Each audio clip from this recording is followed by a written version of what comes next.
Bonjour à tous, ici Tania, coach en développement personnel et professionnel. Et aujourd'hui, comme promis, je vais vous parler d'un de vos alliés. On ne va en voir qu'un seul et c'est déjà bien suffisant. Et je nomme les émotions. Alors, pour nous faciliter la tâche, j'ai divisé tout ça en 4 paliers. Le premier palier, ce sont les émotions limitées. Là, les jeunes parents voient très bien de quoi je parle lorsqu'ils se retrouvent face à un nourrisson qui pleure et qui sont incapables de comprendre pourquoi. Et bien, c'est précisément cela. Là, l'émotion n'a que 2 portes de sortie. Le rire, les pleurs. Voilà qui est pratique.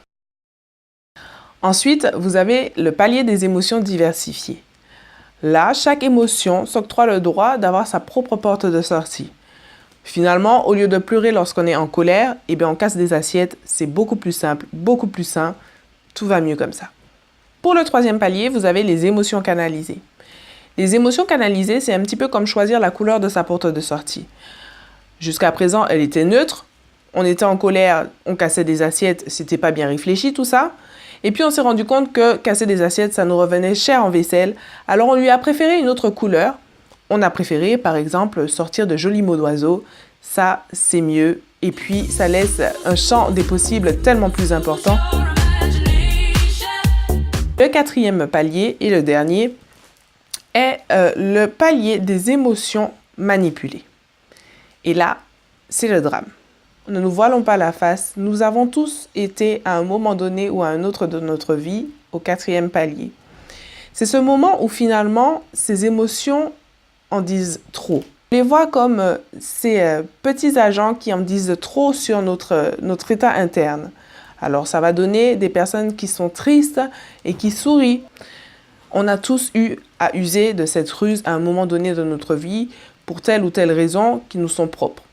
On en est plus ou moins conscient ou pas. La seule chose est qu'il faut savoir que lorsqu'on condamne leur porte de sortie sans leur en offrir une autre afin qu'elle puisse se manifester, parce que j'ai bien conscience que certaines émotions se manifestent de façon violente et de façon dangereuse pour les autres ou pour soi-même. Alors à ce moment-là, on peut très bien condamner leur porte initiale de sortie pour leur en fabriquer une autre.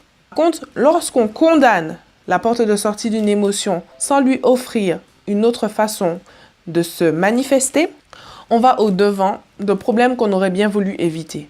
Et c'est ainsi que monsieur, madame a des mots MAUX qui reviennent de façon chronique sans que personne n'ait d'explication à donner à cela. Et je ne parle pas de choses médicales, je parle vraiment de choses qui sont là simplement pour vous alerter sur votre état intérieur.